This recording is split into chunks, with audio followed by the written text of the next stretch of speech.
Our pace of living leaves us little time for leisure. Our program will give you a chance to experience the fascinating world of traveling, extreme adventures, hunting and fishing. Each week we will take you to the most beautiful places of Kazakhstan.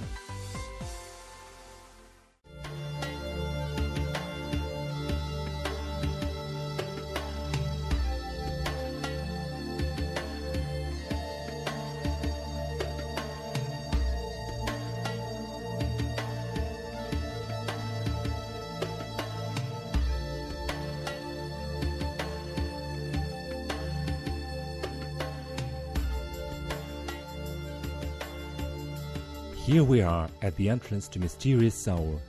Tracked Saur Zaissan consists of two ridges. Both of them are as high as 3,500 meters. We've had a lot of anticipations and through preparations for the trip, and we're heading for the long-awaited expedition to the eastern region of Kazakhstan.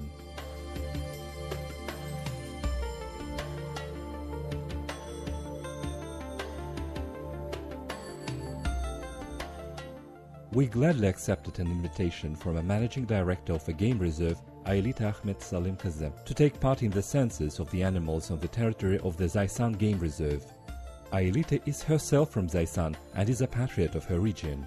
Her farm, Aika, is involved in the tourist infrastructure development in the region.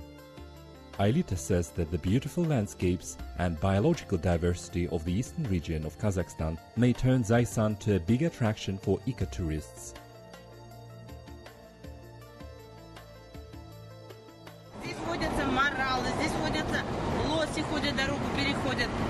We have red deers here, and you can come across an elk. Visitors can also sometimes see a bear. There are herds of argali goats. These mountains are spectacular. In the spring, rare herbs bloom, and visitors can enjoy amazing sceneries. Even when the blooms fade, it's still very beautiful here.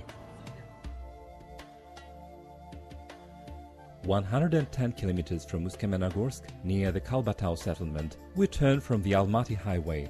The green hills will turn pale grey in a couple of weeks in the relentless sun, and we have the chance to enjoy the green view and the bright colors from the car windows.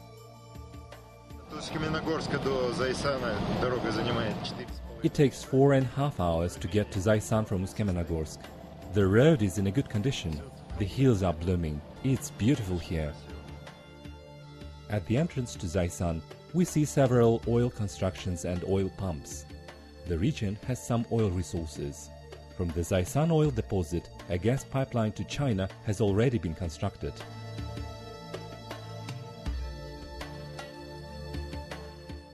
Large trucks go past our car through checkpoint Maykapchagai, which is a gate for intensive commercial activity with the southern neighbor of Kazakhstan, China. This makes the local economy dynamic. We approach the game reserve.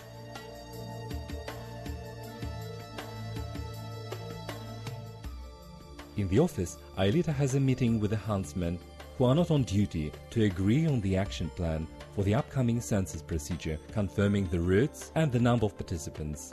We joined the census group in turn in different parts of the game reserve. Considering that the territory of the game reserve is 270 hectares, we can imagine that there is a lot of work to do there. We have to visit the area using 3 routes. The first horse route is 90 kilometers long from Ushbulak to the base camp of Janimeka. We join Kaderbek, a huntsman, and his son Aslan. Then, accompanied by 3 inspectors, Ulan, Ashat and Kairat, we take the route from Small Janime to Tebegen, riding horses. The third most challenging part near the Tebegen camp is the one with difficult-to-access jungles of Saur on the way to the Saik-Bugu tract. The part of the gorge Saur Zaissan is a border zone, so we have to go to a checkpoint for the permission to enter the zone. It turns out to be a lot more difficult to get the permission than we naively thought. The border officers study our identifications, verifying something with their data on their computer and suggesting a better, in their opinion, route. The officers didn't approve a part of our route, so we had to alter it. Before heading for the gorge, we are invited to visit the town sports competition. The tournament starts off with horse racing. After Kokpa, which is a traditional Kazakh game that resembles horse polo, Baiga, a traditional horse race is held. It is for 3,200 meters. After races, we were invited to the opening ceremony of the tournaments. Honestly, we thought we wouldn't see anything exciting, but boring reports from local officials in the official part of the event. But we were pleasantly surprised to see an entertaining show that involved hundreds of sportspeople and performers. The show was well prepared and impressed the spectators. Вот и пришел долгожданный миг. Тепло спортивного огня ждут небеса. It's time for the long-awaited moment. Let the strongest win.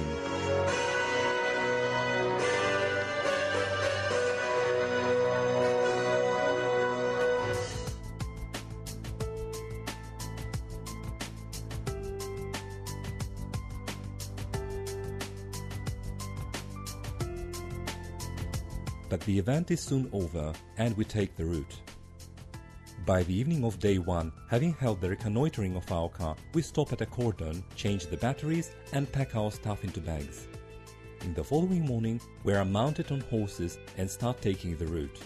Kaderbek, our guide, is showing the way through the mountain paths with confidence. The local horse breed Jabé doesn't look gracious, but is indispensable when traveling in the mountains. The horses are resilient to long uphill slopes. They are capable of carrying not only riders but also heavy bags. Being heavily loaded, they are all confident in choosing the best direction on the stony surface as well as in a thick forest. The horse paths here are not very difficult. For the 3 days of our journey, we haven't come across any serious obstacles for the horses.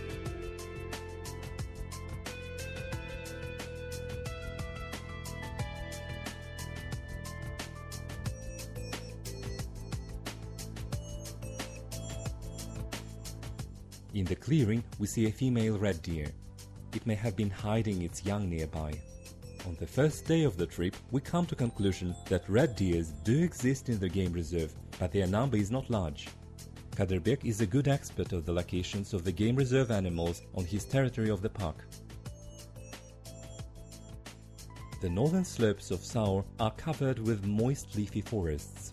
The southern slopes are partially open.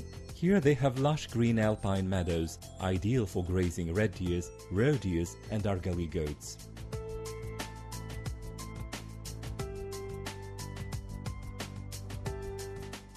The riverbanks resemble the Amazonian rainforests thanks to the bushes of willow trees, dog roses and hawthorns.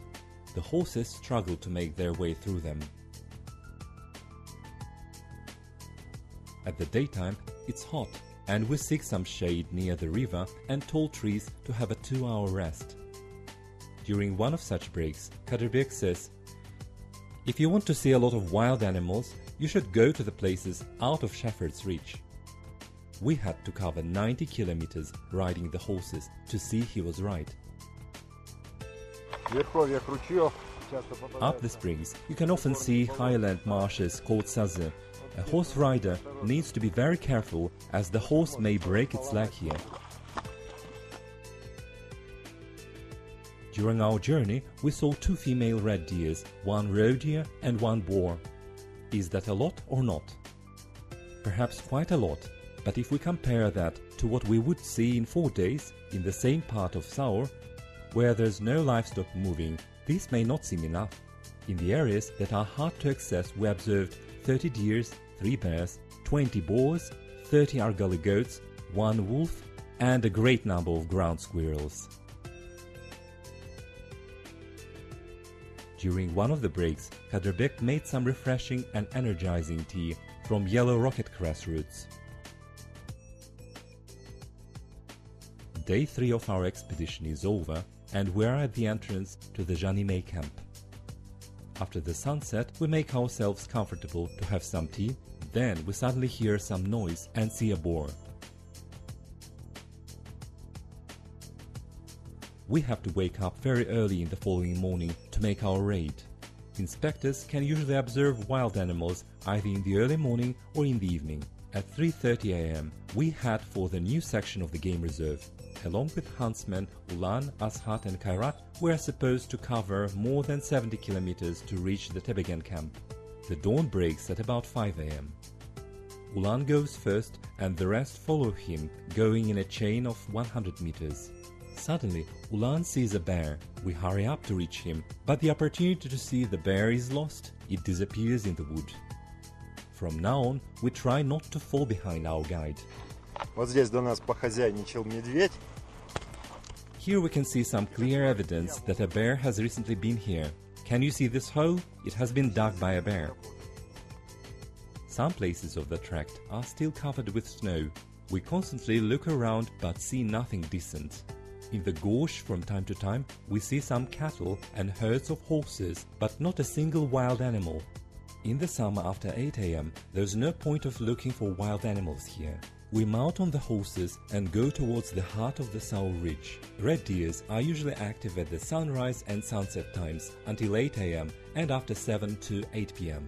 At the daytime they hide in thick bushes where they are almost impossible to spot. Bears may stay in full view longer than deers, but then, like deers, they hide in the shade of bushes and trees to wait when the midday heat is over. We go further through the deep forest towards the heart of the tract, and the landscape around us is gradually changing. We see more of shepherds' huts, yurtas, and more traces of wild animals. Как только мы вышли из зоны. As soon as we left the zone of livestock grazing, we started to see some wild animals and their traces.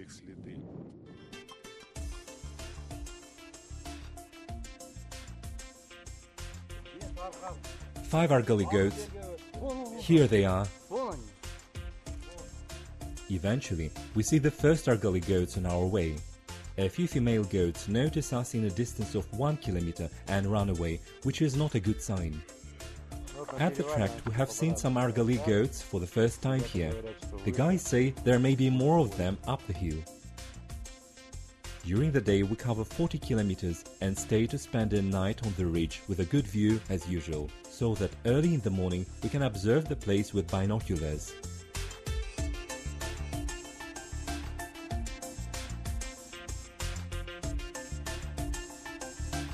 In the morning we counted 7 red deers. In the morning and the evening, they graze on the alpine meadows up the hill above the forest. At this time of the year, they are very cautious and passive. The female species have recently had their young and are always with them. They hide their calves in the wood and graze nearby in 100 to 200 meters from the young, so they can get back to them in 10 to 20 minutes to feed them.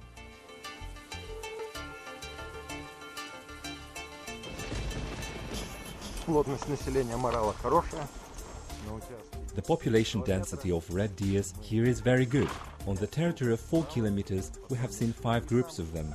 There were 3 female species in one place, and in the other place we saw 1 female with its calf, and a little further we saw 2 more females. Male red deers have soft antlers at this time of the year, so they are not as active as in the mating period. They hide from the predators and hunters in the thick woods, and they are more difficult to notice than in the autumn. Nevertheless, during these 3 days of our expedition, we counted 48 species of the red deer, which is a good number.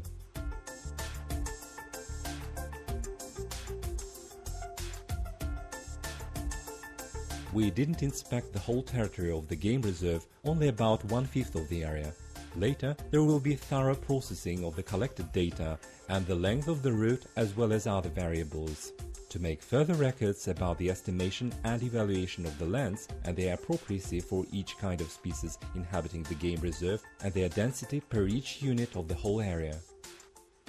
Then the Sasik-Bugu tract was awaiting us, which is the most difficult part of our expedition, but we will tell you about it in the next episode of the program. See you next week.